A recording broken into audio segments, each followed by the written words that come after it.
So CNN, the clowning nonce network, sees the resignation of Jeff Zucker, head of CNN. My only question is, what in the hell is going on at CNN? In the last couple of months, you have all of these kinds of Me Too-like scandals and sexual misconduct coming out with people associated with this network. I could swear there was accusations of Don Lemon groping someone. There was the inappropriate shenanigans of then Governor Andrew Cuomo and then his brother Chris Cuomo covering for him. There was Jeffrey Toobin cracking one out on a Zoom call. There was the one producer who I think got fired for his noncery, and now the damn president of CNN is stepping down. What the hell is going on? What on earth is it about the news that makes you people so fucking horny? Hell, when I read the news or I write my scripts and record them, am I doing so with raging sexual energy coursing through my veins? Though that being said, Dana Perino on Fox News, damn, she is stunning. Well done to her. And she's only 5'2". Ah, that's adorable. God bless her. But speaking of Dana, she did have some interesting speculations about Chris Cuomo, especially when he was covering for his brother. You had all of that just being let slide for a while, and then when he was suspended indefinitely, he did say something like, "You haven't heard the last of me," something you might see a movie villain say right before he gets kicked off a cliff under the cover of darkness. So, Now, this isn't the first time I am reading this. A few others have suggested something very similar, which does seem a more plausible reason for the speculation because the timing does seem really weird. So Zucker stepped down willingly for supposedly failing to disclose a relationship that he had with his number two, Alison Gullis. Now, she used to work as Andrew Cuomo's communication chief before she had moved to CNN. Now, the timing of this, as well as why he is stepping down, only adds further questions, primarily because their relationship, at least as far as CNN is concerned, wasn't exactly hidden at the network. It was one of the biggest open secrets in the media. Apparently, and I may use that word a lot here, folks, bear with me, there is quite a lot of speculation here, but CNN staffers had awkward dealings with her because everyone seemed to know that she was spit-shining the president's dong on the side. There were quite a few heavy eye rolls when she said, their relationship had changed when the coup fit. Yeah, it appears to have been known that this was going on for much, much longer than the pair are alluding to. Now, the pair have known each other for a few decades since they used to work together at NBC. Now, one of ABC's news contributors who hosted the show Katie Couric, Zucker produced her show, and this is from her own memoirs. I had to wonder why Jeff was angling so hard to bring Alison on board at Couric's talk show, Katie.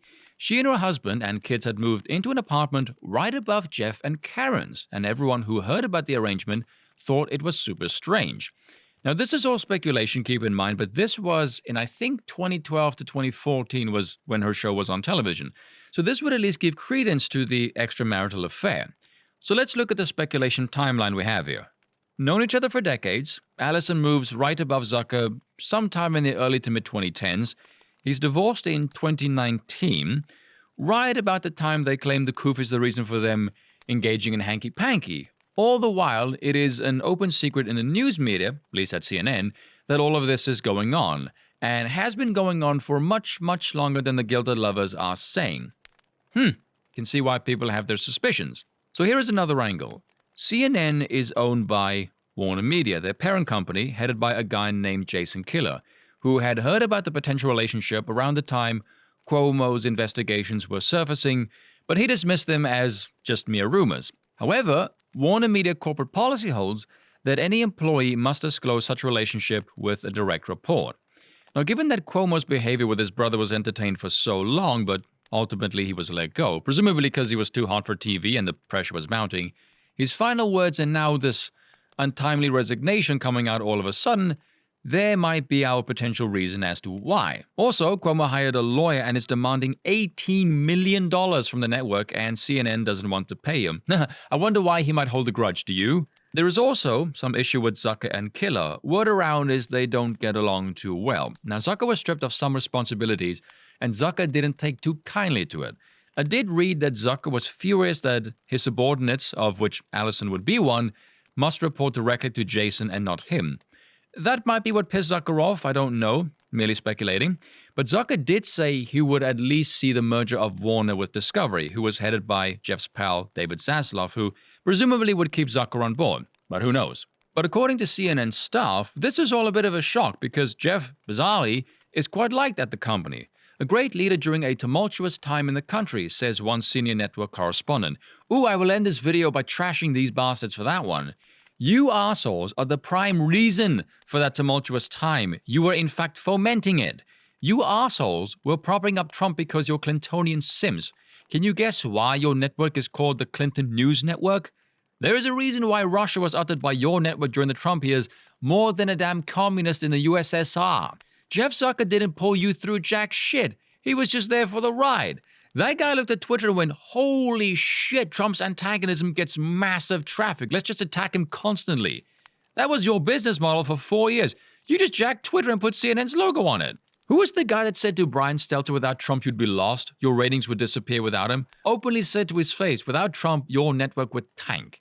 Now their prime audience is down a whopping 90%. Zucker was there presiding during this colossal downturn in ratings, so he wasn't the reason for your network's apparent miraculous recovery. No, that was Donald Trump, and the prophetic statement of you would be lost without Trump is going to be the final death nail in your miserably distrusted network's coffin. Adios to the legacy media, take the L and fade away into obscurity where you belong. Bollocks to you. Now, as is usually the case with a fair few among us who are a bit more, conspiratorial and or skeptical, we look at events like this and go, why now? What else is going on? What are we distracted by? And if you happen to feel that way, your perception serves you well, and you are not the only ones. Even Tucker Carlson on Fox came out and said, yeah, he doesn't quite buy the supposed sex scandal either, because, like as with what everyone else has been saying, it wasn't exactly a well-guarded secret, saying the following. There are an awful lot of contemptible leaders in corporate America, maybe most of them, but only a certain kind of CEO ever gets fired. It is not the weak ones, the guys who do what they are told, issue the cringy statements, and let the HR departments run everything. Those people tend to keep their jobs until they retire. People like that just want to get it over with and cash out. They don't take risks. They don't dare build anything. They are just caretakers. If their dignity is the price of job security, they are happy to pay it. Tucker saying he was building something that someone higher than him didn't like, and that's likely why he was ousted. It seemed more of a managerial decision. The sex scandal was just the bogus story fed to the public to keep them from prying further. And so at the time all of this was going on, Congress is looking to pass a new act called the Journalism Competition and Preservation Act. Now, as we all know, bills are named for the exact opposite of their stated intention. It would not preserve jack shit except giant corporate media outlets. The bill, if passed, would allow media companies to openly collude with tech giants to prioritize their content over smaller independent ones.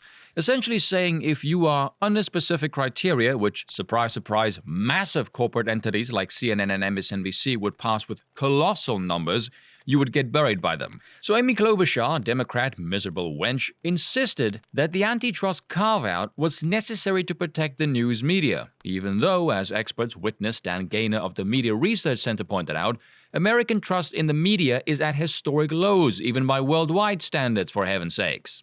Corporate media already benefits from better treatment by social media algorithms than smaller independent outlets, said Gaynor, who had a long career as a local news reporter before joining MRC. Consolidating their already enormous advantages only makes them even more powerful. And all of this happens when American trust in media is near an epic low. I wonder why their approval is tanking. Oh well, it's a mystery. Another expert witness at the hearing, Harvard Law Fellow and former FTC Deputy Director for Digital Markets, Dr. Daniel Francis, also cautioned against passing the controversial bill. I cannot think of anything the country needs less now or ever than a national news media cartel, said Francis.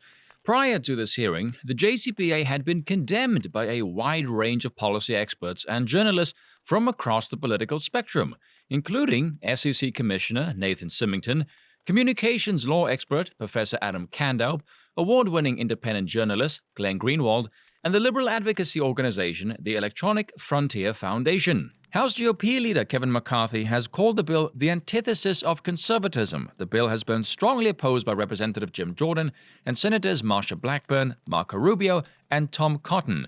You know what's bad when you get lefty-leaners, independents, rhinos, and Trumpers coming together to oppose a bill? Depressingly for me, one of the Republicans in favor of this is Senator Kennedy from Louisiana.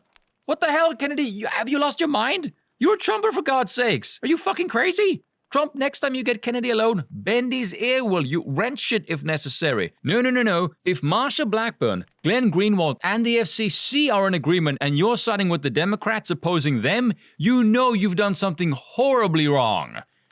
And that's all for today. Until next time.